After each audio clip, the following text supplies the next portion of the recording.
Hello viewers, friends, students. मैं doctor Kashinath Neharkar. मैं मेरे यूट्यूब चैनल में आपका स्वागत करता हूँ। फ्रेंड्स, आज मैं बहुत ही महत्वपूर्ण टॉपिक पे आपसे जानकारी देने वाला हूँ। फ्रेंड्स, मुझे मेरे कुछ मित्रों ने ये टॉपिक पे वीडियो बनाने के लिए रिक्वेस्ट किया था कि वो जानना चाहते थे कि नए गाइडलाइंस क्या है। जैसा कि आप जानते हैं, पिछले 14 अप्रैल को भारत के सम्माननीय प्राइम मिनिस्टर नरेंद्र मोदी जी ने ये लॉकडाउन एक्सटेंड किया है और इसके बारे में नई गाइडलाइंस 15 तारीख को होम मिनिस्ट्री से डिक्लेयर हो चुकी है। तो मैं ये गाइडलाइन पे आपको जानकारी दूंगा। इससे पहले आप ये यूट्यूब चैनल को सब्सक्राइब कीजिए और बेल आइकन को भी दबाइए, ताकि इसके आगे मैं जो भी वीडियोस बनाऊंगा या कोई लीगल अपडेट्स के वीडियोस अपलोड कर दूंगा तो आपको इसकी जानकारी मिले। सो फ्रेंड्स, जैसा कि आप जानते हैं, पिछले 15 तारीख से लॉकडाउन एक्सटेंड किया है और उसके जो गाइडलाइन आए हैं इनके बारे में मैं आपको बहुत ही संक्षिप्त में और एकदम आसानी से जानकारी दे दूंगा। तो पहले आपको ये मालूम होना चाहिए कि ये सेकेंड लॉकडाउन जो है वो 15 तारीख से 3 मई तक बढ़ा दिया गया है। और ये जो लॉकडाउन है उसके लिए मिनिस्ट्री ऑफ होम अफेयर्स की तरफ से एक ऑर्डर निकाली गई है, जिसका कि नंबर आपको स्क्रीन पे देख सकते हैं आप, 43/2020-DM-1 government of India, ministry of home affairs, dated on 15/20। तो चलिए दोस्तों, जान लीजिए कि इसमें आपको क्या क्या मालूम होना चाहिए, आपको इसके बारे में क्या क्या जानकारी होनी चाहिए। दोस्तों, मैं पहली बार आपको हिंदी में ये जानकारी दे रहा हूँ। जो मैंने इन्फॉर्मेशन आपको डिस्प्ले पे दिखाई वो भले ही इंग्लिश में हो, लेकिन मैं आपके लिए हिंदी में जानकारी दे दूँगा। सो फ्रेंड्स, पहले हमें ये मालूम होना चाहिए, हमें ये जानकारी होना चाहिए कि ये न्यू गाइडलाइन में जो कि 15 अप्रैल से 3 मई तक लागू रहेगी, इसमें क्या क्या करना बंधन कर दिया है, क्या क्या हम नहीं कर सकते, जो कौन सी बातें हैं उसका प्रोहिबिशन क्या है, ये हमें मालूम होना चाहिए। सो फ्रेंड्स, उसमें पहली बात ये है कि ये पीरियड में कोई भी घरेलू हो, इंटरनेशनल लेवल का कोई भी प्लेन नहीं चलेगा, कोई भी डोमेस्टिक इंटरनेशनल एयर सर्विसेज नहीं होंगे, पैसेंजर के लिए अवेलेबल नहीं होंगी, विमान सेवाएं पूरी बंद होंगी। दूसरी बात है कि रेल हो, बस हो, मेट्रो हो, ये सभी सेवाएं बंद रहेगी, मतलब पैसेंजर सेवाएं ये काल में पूरी बंद रहेगी। और एक बात आपको मालूम होना चाहिए कि कोई भी इंडिविजुअल कोई स्टेट के बॉर्डर पार नहीं कर सकता है, क्रॉस नहीं कर सकता। इवन कि डिस्ट्रिक्ट्स भी उनके सीमाएं क्रॉस सील कर दिए हैं और इंडिविजुअल्स को एक ज़िले से दूसरे ज़िले में जाना प्रोहिबिट कर दिया है। इवन एक राज्य से दूसरे राज्य में जा नहीं सकते नए गाइडलाइन के मुताबिक। फ्रेंड्स, नए गाइडलाइन के मुताबिक ऑल एजुकेशन इंस्टीट्यूशंस होंगे, मतलब स्कूल्स होंगे, कॉलेजेस होंगे, इवन कोचिंग क्लासेस होंगे, सभी बंद रहेंगे। और ये सभी हमें पूरा फॉलो करना है, गाइडलाइन सबको बंधनकारक है, सबको फॉलो करना है। मतलब स्टूडेंट्स, आपको ये 3 मई तक कोई भी आपका कॉलेज नहीं खुलेगा आपकी कोचिंग भी नहीं खुलेगी, पूरा प्लेसेस बंद रहेंगे। और एक बात हमें मालूम होना चाहिए, नई गाइडलाइन के अनुसार पूरे इंडस्ट्रीज़, कमर्शियल एक्टिविटीज़ पूरे बंद रहेंगे। हाँ, भले इस नए गाइडलाइन में कुछ एक्सेप्शन दिए हैं, कुछ रूरल एरिया में दिए हैं, और भले ही आफ्टर 20 अप्रैल कहीं कहीं परमिशन दी जा सकती है, लेकिन जनरल रूल है कि 15 अप्रैल से 3 मई तक पूरे इंडस्ट्रियल इस्टेब्लिशमेंट होंगे, कमर्शियल एक्टिविटीज़ होंगी, वो पूरी बंद होगी फ्रेंड्स। और दूसरी एक्टिविटी है जो बंद कर दी गई है, वो पूरी बंद होगी, वो है हॉस्पिटलिटी सर्विसेज होंगे, होटल सर्विसेज होंगे, वो पूरी तरह से बंद रहेगी। टैक्सी सर्विसेज पूरी तरह से बंद रहेगी फ्रेंड्स। सिनेमा सर्विसेज पूरी बंद रहेगी। मॉल्स नहीं खुलेंगे, मॉल्स बंद रखने होंगे मॉल्स ओनर को। शॉपिंग कॉम्प्लेक्स भी नहीं खुलेंगे, जिम्स होंगे बंद। Sports, swimming pool, theatre, assembly, सभी प्लेसेस को बंद कर दिया है, और सबको ये गाइडलाइन फॉलो करना पड़ेगी। और दूसरी एक्टिविटी है जो नहीं होगी, वो है कि किसी भी प्रकार के गैदरिंग्स नहीं होंगे, भले ही वो सोशल गैदरिंग हो, पॉलिटिकल गैदरिंग हो, रिलीजियस गैदरिंग हो, पूरे बंदित कर दिए हैं, सब बंद कर दिए हैं।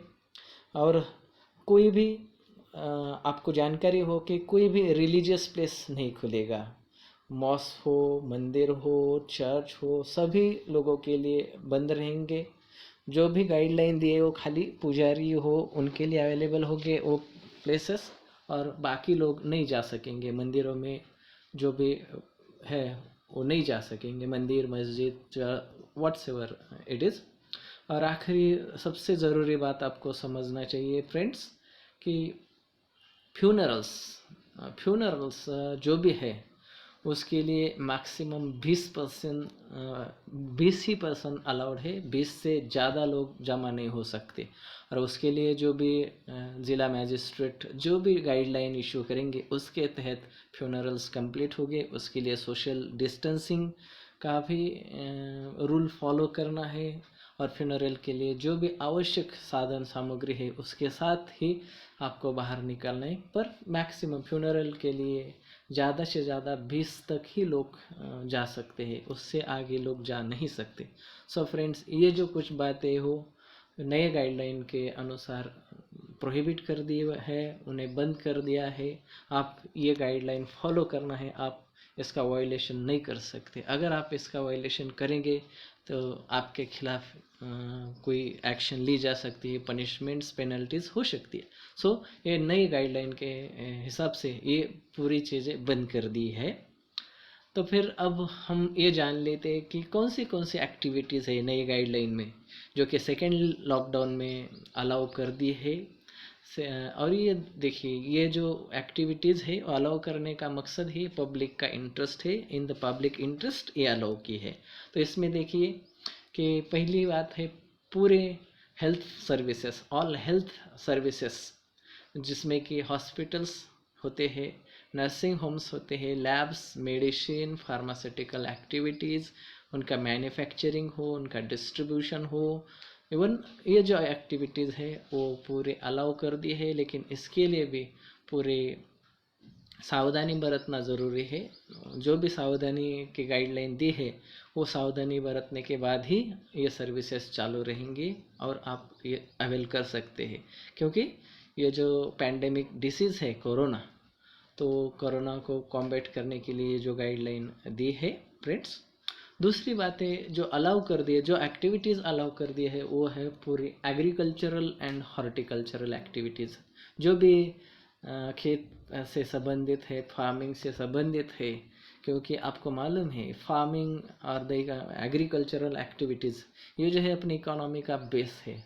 और जैसे कि आप जानते हैं कि अगले जून जुलाई में जो भी ज़रूरी काम करना है, बुआई हो और जो कुछ हो, उसके लिए जो एक्टिविटीज़ करना ज़रूरी है वो सभी अलाउ कर दिए है। उसमें क्या आप देख सकते कि जो भी फार्मिंग एक्टिविटीज़ है बाय फार्मर जो है वो खेती कर सकता है।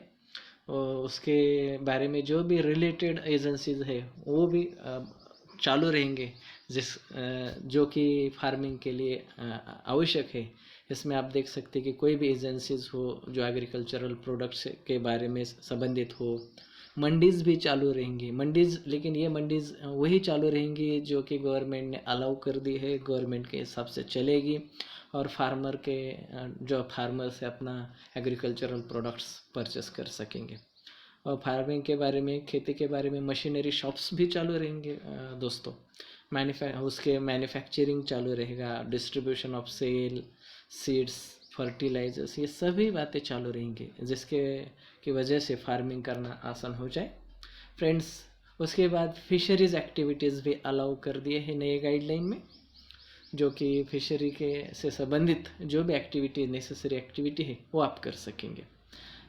बाद में प्लांटेशन एक्टिविटीज़ अलाउ कर दिए हैं, जिसमें आपको मालूम है कि टी प्लांटेशन होता है, कॉफ़ी प्लांटेशन, रबर प्लांटेशन होता है, ये एक्टिविटीज अलाउ कर दिए है। लेकिन उसके लिए जो भी ज़रूरी मज़दूर होते हैं उससे 50% मजदूरी आपको एम्प्लॉय करना है, और उसमें भी जो भी सोशल डिस्टेंसिंग के रूल्स है वो स्ट्रिक्टली फॉलो करना है फ्रेंड्स। उसके बाद एनिमल हस्बेंड्री जो एक्टिविटी है वो भी अलाउ कर दी है। उसमें आप देख सकते हैं कि कलेक्शन हो, सेल हो, डिस्ट्रीब्यूशन ऑफ मिल्क, ये मिल्क के बारे में जो भी एक्टिविटी है उसका कलेक्शन हो, उसका सेल हो, डिस्ट्रीब्यूशन, उसके मिल्क प्रोडक्ट्स हो, पोल्ट्री फार्म्स हो, एनिमल मैन्युफैक्चर, फीड मैन्युफैक्चर, इसके तहत जो भी एक्टिविटी आती है वो सभी अलाउ कर दिए है। वो ज़रूरी एक्टिविटी है बोल के अलाउ कर दी है। सो फ्रेंड्स, नाउ फिर आप इसके आगे देखेंगे कि कोई फिनेंशियल सर्विसेज है जो अलाउ कर दी है। अब हम देखेंगे कौन से फाइनेंशियल सर्विसेज अलाउ कर दिए, जिसके कि आपको पैसों के बारे में, उसके ट्रांजैक्शन, लेन देन के बारे में कुछ अड़चन ना आ जाए, प्रॉब्लम ना आ जाए। तो जैसा कि आपको मालूम होगा कि नए गाइडलाइन में बैंक ब्रांचेस चालू रहेंगे, एटीएम्स चालू रहेंगे, और ये सभी एक्टिविटीज़ सोशल डिस्टेंसिंग के हिसाब से चालू रहेंगे। वो रूल स्ट्रिक्टली फॉलो करना पड़ेगा, और वहाँ जो भी लोग आएंगे वो मास्क यूज़ करना और जो भी सावधानियाँ बरतनी है वो करना पड़ेंगे। सेबी ट्रांजैक्शन भी चालू रहेंगे फ्रेंड्स, ये नए गाइडलाइन के हिसाब से।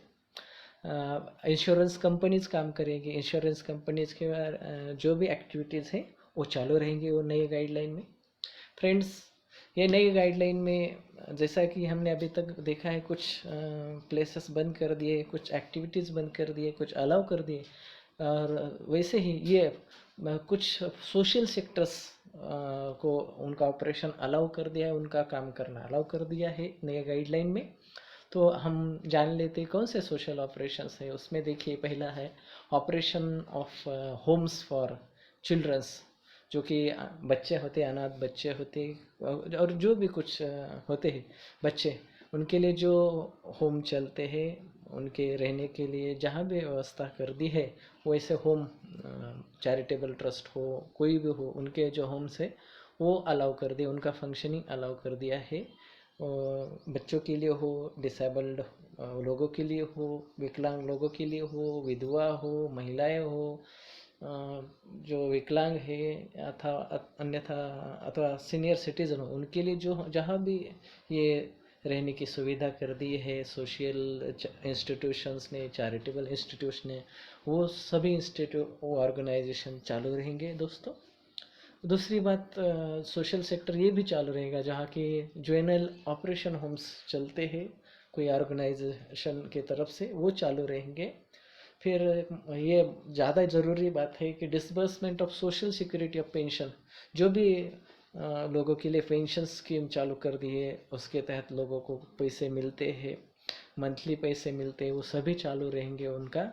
जो कि देखिए कि उसमें पूरे पेंशन स्कीम आते हैं, सोशल सिक्योरिटी स्कीम्स आते हैं, लोगों को मंथली पेमेंट मिलते हैं, निराधार योजना हो, श्रावण बाल योजना हो, इन और अलग अलग फार्मर्स पेंशन स्कीम हो, ये सभी जो भी पेंशन स्कीम है उसके अंतर्गत जो भी पैसे देने वाली इंस्टीट्यूशंस है, ऑर्गेनाइजेशन है, उनका फंक्शनिंग भी अलाउ कर दिया है। और आखिर में फ्रेंड्स, आंगनवाड़ीज़ को भी काम करना अलाउ कर दिया, लेकिन उन्होंने पूरी सावधानी बरतनी है। ये पूरे इंस्टीट्यूशन है, उन्होंने सावधानी बरतनी है जिससे कि कोरोना वायरस ना फैले। उसमें ये आंगनवाड़ी वर्कर्स है, उन्होंने एक महीने में एटलीस्ट 15 दिन में एक बार काम करना है, और उसमें भी जो भी चीज़ें ज़रूरी है देना है, वो फूड स्टफ हो, नेसेसरी चीज़ें हो, डोर स्टफ देने की पूरी कोशिश करना है। और वो करते समय सोशल डिस्टेंसिंग का ख्याल रखना है, पूरे मेजर्स, सेफ्टी मेजर्स फॉलो करना है, ताकि ये जो पैंडेमिक डिसीज़ कोरोना है वो ना फैल पाए।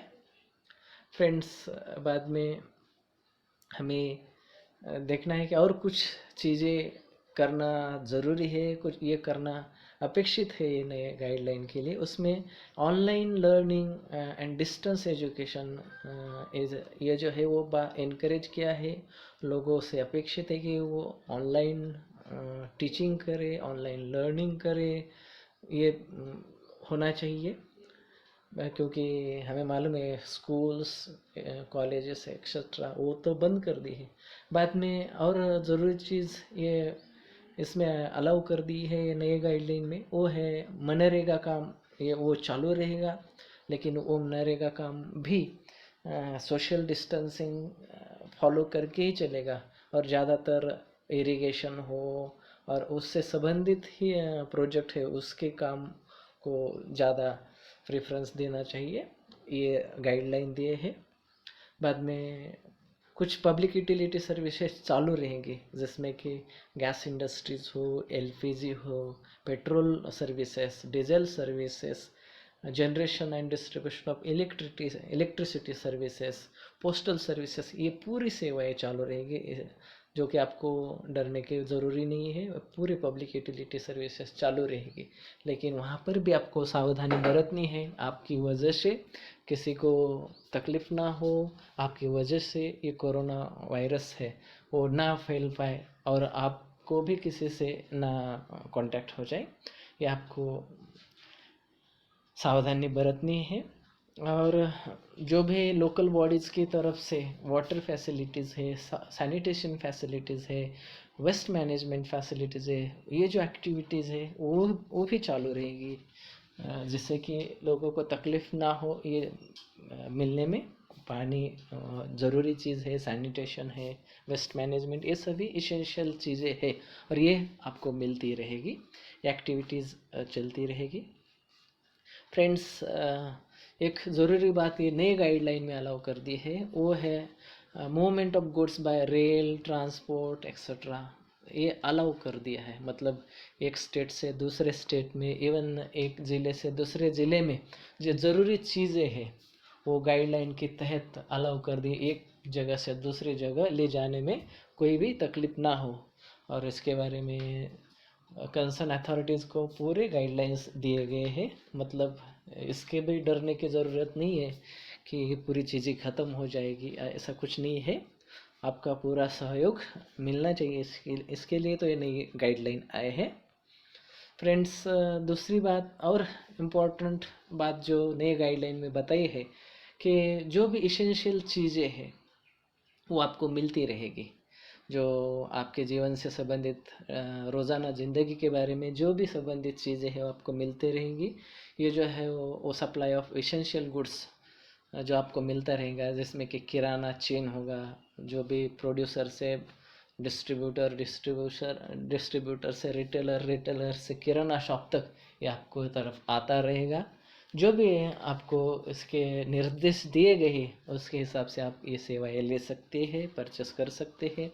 इवन इसमें आप फ्रूट मिल सकता है आपको, ये पीरियड में आप मिल्क परचेस कर सकते हैं, वेजिटेबल्स परचेस कर सकते हैं। लेकिन ये करते समय आपको सोशल डिस्टेंसिंग बहुत ही स्ट्रिक्टली फॉलो करना है फ्रेंड्स।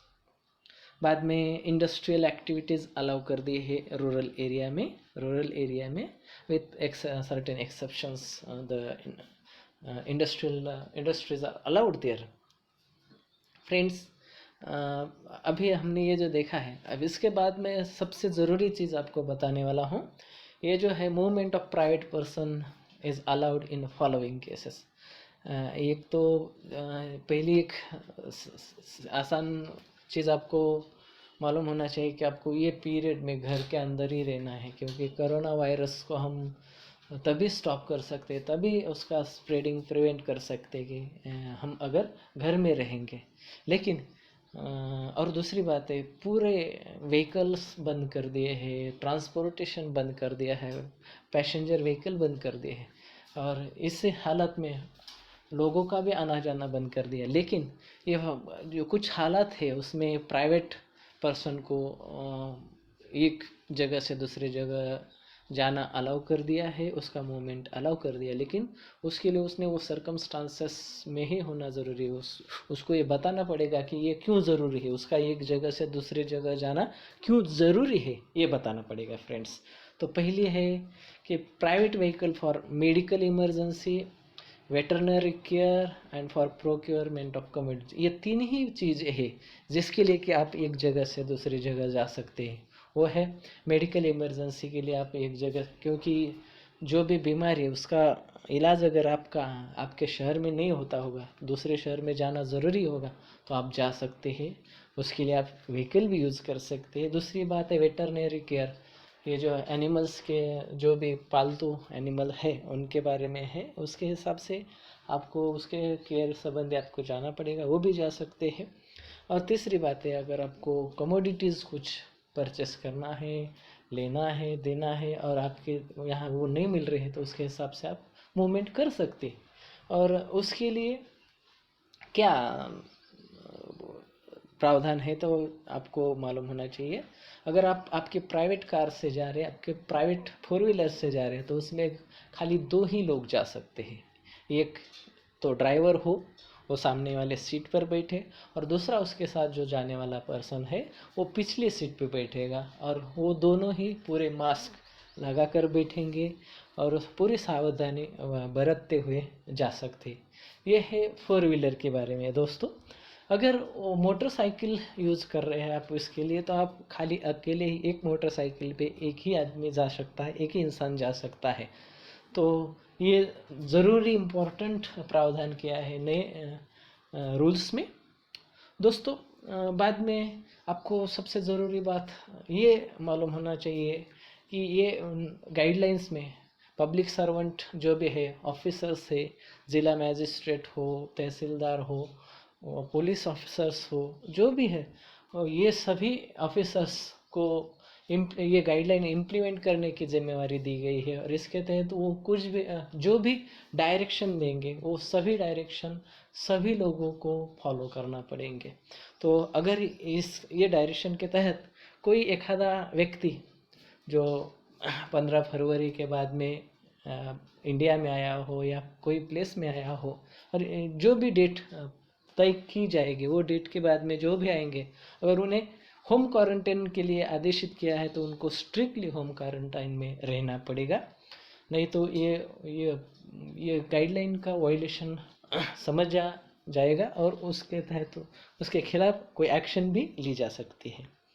फ्रेंड्स, अभी तक देखे हमने कि जो पिछले 15 तारीख को ये जो सेकेंड लॉकडाउन एक्सटेंड किया है, क्वारंटाइन ये लॉ कोरोना वायरस के कॉम्बैट करने के लिए, और उसमें कि बहुत से निर्बंध लाए गए हैं, और इसके बारे में आपको कुछ आपने क्या करना है और आपने क्या नहीं करना है, ये भी जानकारी आपको दे दो। तो पहले तो ये ज़िला मैजिस्ट्रेट को पूरे पावर है कि ये लॉकडाउन पीरियड में क्या क्या डायरेक्शंस देना है, क्या आदेश देने हैं, और ये आप पे पूरे लागू होते, आपको फॉलो करना ही है। तो इसमें कुछ बातें हैं जो आपने करना नहीं है। पहली बात है, जो बात करना है उसमें है आप जब भी कभी बाहर जाते हैं, या आपको बाहर जाना पड़ता है, वो टाइम पे आपको फेस मास्क यूज़ करना ही है। इट इज़ कंपलसरी, ये बहुत ही कंपलसरी है, जिससे कि ये कोरोना वायरस का फैलाव रोका जा सकता है। दूसरा है आपको फेस कवर करना है, मास्क पहनना है, फेस कवर करना है। कोई भी मास्क मिले तो ठीक, नहीं तो आपका हैंकरचीफ हो, कोई कपड़ा हो, उससे भी आप फेस कवर कर सकते हैं। मास्क यूज़ करना ज़रूरी है, नहीं तो ये गाइडलाइन का वायलेशन समझा जाएगा। दूसरी बात है, कोई पब्लिक प्लेसेस होते हैं, किराना दुकान होता है और जो भी कुछ पब्लिक प्लेसेस है, वहाँ पे उसका जो इंचार्ज व्यक्ति है, जो इंचार्ज है, उसने ये ध्यान देना ज़रूरी है कि उसकी जगह पे, वो प्लेस पे सोशल डिस्टेंसिंग फॉलो करना है। सोशल, कोई परचेसिंग का प्लेस हो, जो भी पब्लिक प्लेस है, वहाँ पे सोशल डिस्टेंसिंग का प्रॉपर इम्प्लीमेंटेशन करना वो इंसान की ज़रूरी है, जो कि वो पब्लिक प्लेस का इंचार्ज है।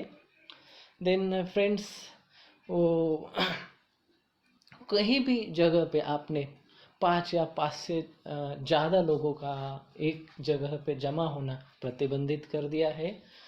तो जो भी पब्लिक प्लेस का इंचार्ज है, उसने ये खबरदारी लेना है, उसमें ये केयर करना है कि वहाँ 5 लोग एक साथ ना आए। So gathering of 5 person is prohibited. बाद में फ्रेंड्स, ये पीरियड में आपको किसी ही तरह का गैदरिंग ओकेजन नहीं ऑर्गेनाइज करना है, जो कि मैरिजेस है, फ्यूनरल्स है, एक्सेट्रा। और ये मैरिजेस, फ्यूनरल जो भी ज़िला मैजिस्ट्रेट आदेश करेंगे, उसके लिए जो भी नियम बनाएंगे उसके हिसाब से होना चाहिए। जैसे कि फ्यूनरल के लिए ज़्यादा से ज़्यादा 20 लोग, 20 से कम हो तो चलता है, 20 से नहीं ज़्यादा होना चाहिए।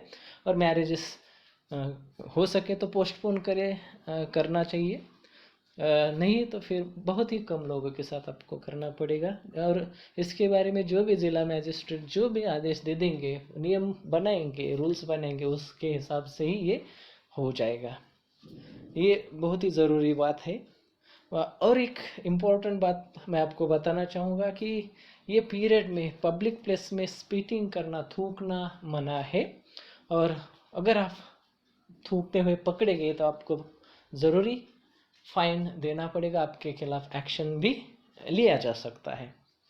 तो फ्रेंड्स, और एक बात है कि ये पीरियड में किसी दुकान पे कहीं भी कोई व्यक्ति भी कोई लिकर, गुटखा, टोबैको ऐसी चीज़ें नहीं सेल कर सकता है, क्योंकि इसकी वजह से जो कोरोना वायरस है उससे फैलने के ज़्यादा संभावना है। सो ये प्रतिबंधित कर दिया है, sale of liquor, gutkha, tobacco, ये पूरा प्रतिबंधित कर दिया है।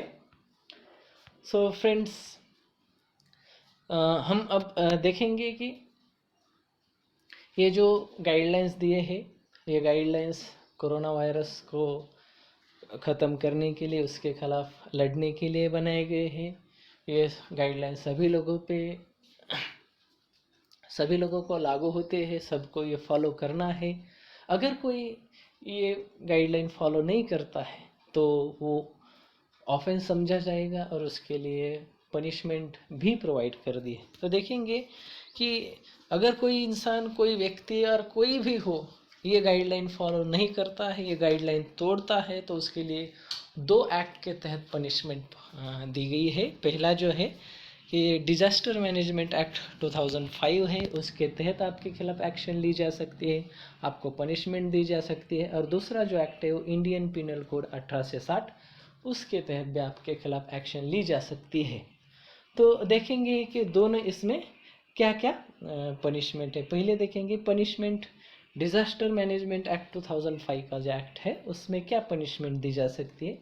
पहली पनिशमेंट है पनिशमेंट फॉर ऑब्स्ट्रक्शन। सेक्शन 51 जो है वो जो है ऑब्स्ट्रक्शन। देखिए, ये गाइडलाइन के तहत ये जो कोरोना वायरस है उसे फैलाने से रोकने के लिए जो भी पावर्स दिए गए हैं जिला मैजिस्ट्रेट हो और जो भी अथॉरिटीज़ दी है उनको पावर दिए हैं, उसके तहत वो बहुत से एक्टिविटीज़ कर सकते हैं। अगर आप कोई वो काम कर रहे हैं, तो अगर वो उनको ऑब्स्ट्रक्ट करते हैं तो उसके लिए भी आपको पेनल्टी है। और जो पेनल्टी है, where that person is guilty of offence of obstructing officer, पहला है तो उनको ऑब्स्ट्रक्ट कर रहे हैं, दूसरा है उन्होंने जो भी गाइडलाइन दिए है, जो भी डायरेक्शन दिए हैं वो आप फॉलो नहीं कर रहे हैं, तो ये गुनाह समझा जाएगा और इसके लिए आपको पनिशमेंट है। पनिशमेंट 1 साल तक की इम्प्रिजनमेंट हो सकती है। और कुछ अगर ये जो आपका ऑब्स्टेकल है, ऑब्स्ट्रक्शन है, और आपने जो भी ऑर्डर मानने से मना कर दिया, अगर उससे कुछ जीवित हानि होती है तो आपको 2 साल तक सज़ा हो सकती है और जुर्माना हो सकता है, या दोनों भी हो सकते हैं। ये जो पहली पनिशमेंट है तो गवर्नमेंट ऑफिसर को कुछ काम करते वक्त अड़चन नहीं निर्माण करना है, आपको उनको ऑब्स्ट्रक्ट नहीं करना है, उनके ऑर्डर है जो भी फॉलो करना है। नहीं कर रहे हैं तो ये पनिशमेंट, ये सेक्शन के तहत आपको 2 साल तक की पनिशमेंट भी हो सकती है। फ्रेंड्स, दूसरा ऑफेंस है पनिशमेंट फॉर फॉल्स क्लेम। ये गाइडलाइन है। ये गाइडलाइन में जो वेरियस ऑपरेशन हो सकते हैं, जिसमें कि ज़रूरी लोगों को कुछ राहत दी जा सकती है, कुछ बेनिफिट दी जा सकते हैं। और ये दौरान, ये पीरियड में अगर आप कुछ बेनिफिट पाने के लिए, कुछ राहत पाने के लिए गलत इंफॉर्मेशन देते हैं, ये गलत तरीके से क्लेम करते हैं, तो ये भी गुनाह समझा जाएगा और उसके लिए आपको पनिशमेंट है imprisonment up to 2 years and fine. मतलब 2 साल तक की सज़ा हो सकती है और जुर्माना भी हो सकता है, नहीं तो दोनों हो सकते हैं। तीसरा गुनाह है friends punishment for miss appropriation of money in the custody for relief.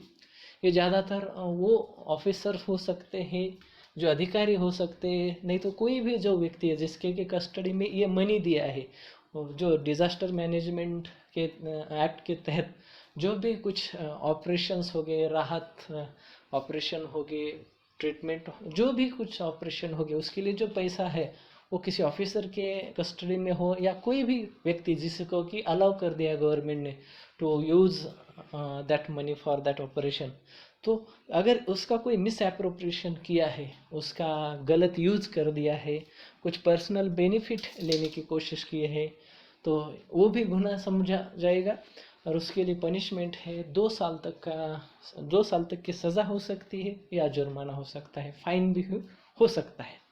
तो फ्रेंड्स, और जो गुनाह ये नेशनल डिज़ास्टर मैनेजमेंट एक्ट 2000 में बताया गया है, वो है punishment for false warning, spread of false news and information, section 54। तो दोस्तों, ये आपको बहुत ही ध्यान देना है ये सेक्शन की तरफ, क्योंकि आप ये जो दौर है, इंफॉर्मेशन टेक्नोलॉजी का दौर है, आपके हाथ में व्हाट्सएप है, फेसबुक है, और जिसके तहत आप बहुत ही आसानी से आप मैसेज एक इंसान हज़ारों लोगों को एक बारे में एक ही साथ मैसेज भेज सकता है। पर ये आपको ध्यान देना है कि वो इन्फॉर्मेशन सच हो, वो इन्फॉर्मेशन सही हो, वो न्यूज़ सही हो। अगर ये गलती से भी फॉल्स न्यूज़ है, फॉल्स इन्फॉर्मेशन है, फॉल्स वार्निंग है, अगर ऐसा होगा तो वो गुनाह समझा जाएगा।